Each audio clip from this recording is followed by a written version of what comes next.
সবাইকে আসসালামু আলাইকুম। কেমন আছো সবাই তোমরা? আশা করছি সবাই অনেক ভালো আছো। আজকে আমি দুধ আর বিট দিয়ে পুডিং তৈরি করব। আশা করছি আজকের ভিডিওটি তোমাদের কাছে অনেক বেশি ভালো লাগবে। আর যদি ভালো লাগে তাহলে একটি লাইক দিয়ে আমার চ্যানেলটিকে সাবস্ক্রাইব করে রেখো। পুডিং তৈরি করার জন্য এখানে আমি 2 মগ দুধ নিয়েছি, লিকুইড দুধ।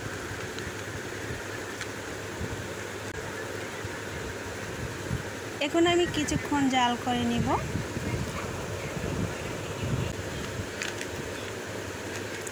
এর ভিতরে এখন আমি দিয়ে দিচ্ছি 1 কাপ পরিমাণে চিনি। চিনিটা তোমাদের স্বাদ অনুযায়ী কমিয়ে বাড়িয়েও নিতে পারো।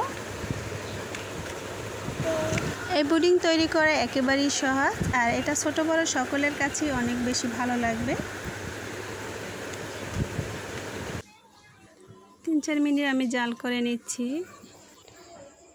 এখন আমি 3 চা চামচ পরিমাণে আগার আগার পাউডার দিয়ে দিচ্ছি। এই আগার আগার পাউডারটা তোমরা যে কোনো মুদি শপে কিনতে পেয়ে যাবে।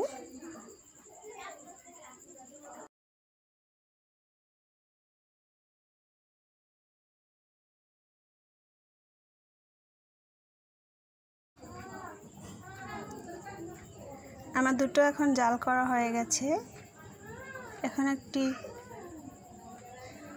স্টিনের সাহায্যে দুধটাকে ছেঁকে নিতে হবে, যাতে করে এই পুডিংয়ের ভিতরে কোনো লাম্পস না থাকে। সেজন্য ভালোভাবে ছেঁকে নিলে পুডিংটা অনেক সুন্দর হবে। এরপর আমি এখানে বিট নিয়েছি।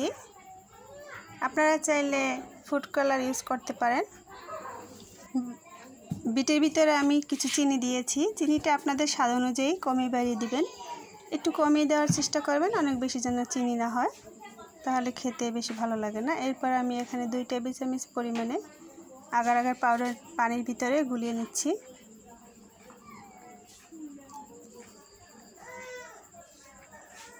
আমার এখানে যে দুধের পুডিংটা রেখেছিলাম সেটা কিন্তু খুব সুন্দরভাবে হয়ে গেছে।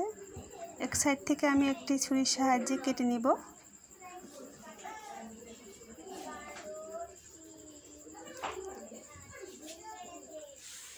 এখানে আমার বিট দিয়ে যে পুডিংটা তৈরি করব সেটাও তৈরি হয়ে গেছে। এখন আমি ছেঁকে নিচ্ছি।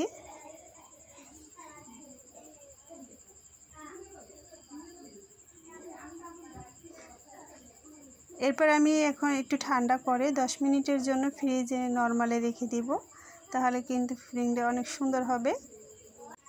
এক সাইড থেকে আমি পুডিংটা একটু ফাঁকা করে তারপরে বিট কালারটাও লাগিয়ে নিয়েছি।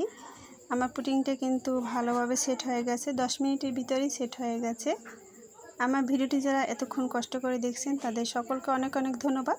আমার ভিডিও যদি ভালো লাগে তাহলে একটি লাইক করে আমার চ্যানেলটিকে সাবস্ক্রাইব করে রেখে আমার ভিডিওটি শেষ পর্যন্ত দেখার জন্য সবাইকে অনেক অনেক ধন্যবাদ। সবাই ভালো থাকবেন, সুস্থ থাকবেন, নিজের প্রতি খেয়াল রাখবেন। সবাইকে আসসালামু আলাইকুম, আল্লাহ হাফিজ।